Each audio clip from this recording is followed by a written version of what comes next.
कभी सोचा है कि हमारे पेट में एक ऐसी ताकत है जो स्टील तक को गला सकती है?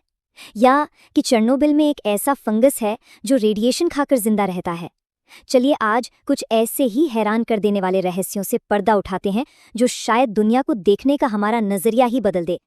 अच्छा, एक पहेली है, ऐसी कौन सी चीज है जो रेजर ब्लेड जैसी सख्त धातु को तो पिघला सकती है लेकिन जहर के आगे बिल्कुल बेबस हो जाती है?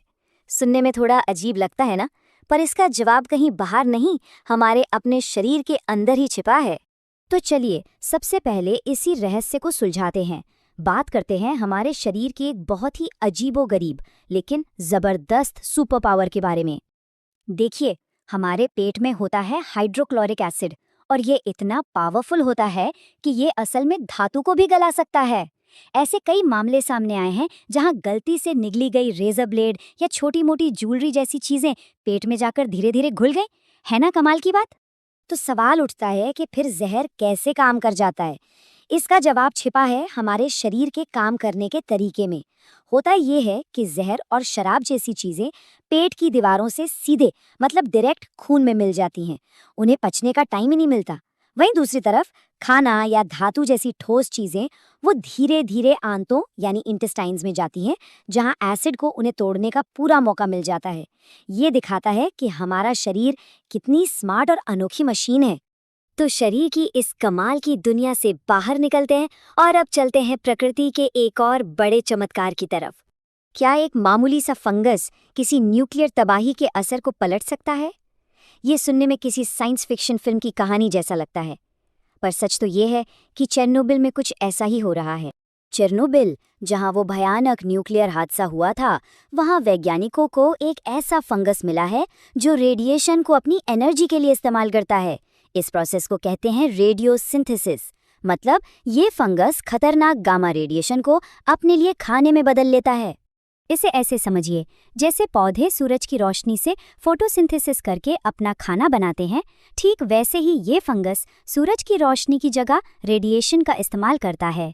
और अब वैज्ञानिक सोच रहे हैं कि क्या इस फंगस की मदद से उस जगह को फिर से रहने लायक बनाया जा सकता है। ये एक सबूत है कि कुदरत सबसे मुश्किल हालातों में भी जीने का रास्ता निकाल ही लेती है। प्रकृति के ये चमत्कार तो अपनी जगह है, लेकिन हम इंसान भी कुछ कम नहीं है।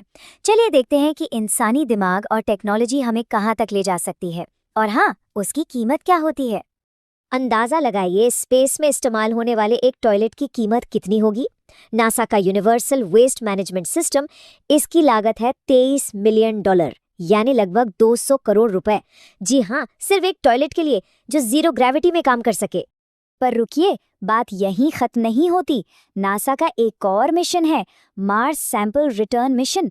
इसका मकसद है मंगल ग्रह से मिट्टी के कुछ सैंपल पृथ्वी पर वापस लाना। जानते हैं इसका अनुमानित खर्च कितना है? 70,000 करोड़ रुपए से भी ज्यादा। लेकिन टेक्नोलॉजी का ये एक्सट्रीम इस्तेमाल सिर्फ स्पेस में नहीं हो रहा, हमारी नजरों से दूर दुनिया में डूम्सडे वॉल्ट्स बनाए जा रहे हैं। ये एक तरह की महातिजोरियां हैं जिन्हें किसी भी तरह की तबाही मतलब किसी भी प्रलय से इंसानी ज्ञान और सभ्यता को बचाने के लिए डिजाइन किया गया है। सोचकर देखिए, ये वॉल्ट्स इतने मजबूत हैं कि 10 तीव्रता का भूकंप भी झेल सकते हैं। इन्हें बनाने में ईंटों का इस्तेमाल नहीं होता, बल्कि आधुनिक माइवन टेक्नोलॉजी का यूज होता है। और तो और इनमें सेल्फ हीलिंग कंक्रीट लगा है, मतलब अगर दरारें आ भी गईं तो वो खुद ब खुद भर जाएंगी। कुछ तो पब्लिक हैं, लेकिन माना जाता है कि कई ऐसे सीक्रेट वॉल्ट्स दुनिया के अरबपतियों के भी हैं जो भविष्य की हर अनहोनी के लिए तैयार हैं। अच्छा, इन बड़ी बड़ी मशीनों और इमारतों से थोड़ा हटकर अब डिजिटल दुनिया की तरफ चलते हैं और उसके अंदर छिपे कुछ बड़े दिलचस्प लॉजिक को समझते हैं। हाल ही में भारतीय प्रधानमंत्री नरेंद्र मोदी ने एआई के बारे में एक बड़ी दिलचस्प बात कही। उन्होंने कहा कि अगर आप एआई से कहें कि किसी को उल्टे हाथ यानी लेफ्ट हैंड से लिखते हुए दिखाओ, तो बहुत ज्यादा चांस है कि एआई सीधे हाथ यानी राइट हैंड से लिखने वाले की ही तस्वीर बनाएगा। पर ऐसा होता क्यों है? वजह असल में बहुत सिंपल है।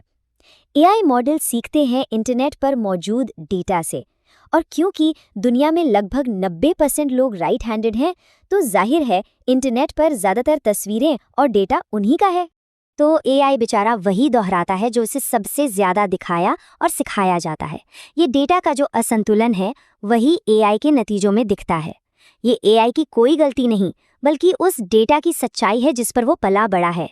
हमारी टेक्नोलॉजी आखिर में हमारी ही दुनिया का आईना है। तो हमने पेट की बात की, फंगस की, टेक्नोलॉजी की। अब इन सभी अलग अलग डॉट्स को जोड़कर इंसानियत पर एक बिल्कुल नया और थोड़ा फिलोसॉफिकल नज़रिया डालते हैं। एक बहुत गहरी और थोड़ी मजाकिया कहावत है कि हम जो कुछ भी करते हैं वो बस एक एडवांस लेवल का बंदर का खेल है। सुनने में थोड़ा अजीब लग सकता है, लेकिन इसका मतलब बहुत गहरा है। जरा एक पल के लिए अपनी रोजमर्रा की जिंदगी से बाहर निकलकर सोचिए। प्रकृति के नजरिए से हम इंसान भी तो एक जानवर ही हैं, बस थोड़े ज्यादा विकसित हो गए हैं। हमारी ये बड़ी बड़ी इमारतें, हमारी नौकरियां, हमारी चिंताएं, ये सब एक विकसित बंदर की हरकतें ही तो हैं। और ये हमें एक आखिरी सवाल पर लाकर छोड़ देता है। अगर हम खुद को इस ब्रह्मांड के नजरिए से देखें, सिर्फ एक क्यूट जानवर के रूप में जो इस ग्रह पर अपना थोड़ा सा समय बिता रहा है, तो क्या ये हमारे जीने का तरीका, हमारी छोटी बड़ी चिंताओं को देखने का नजरिया बदल देता है?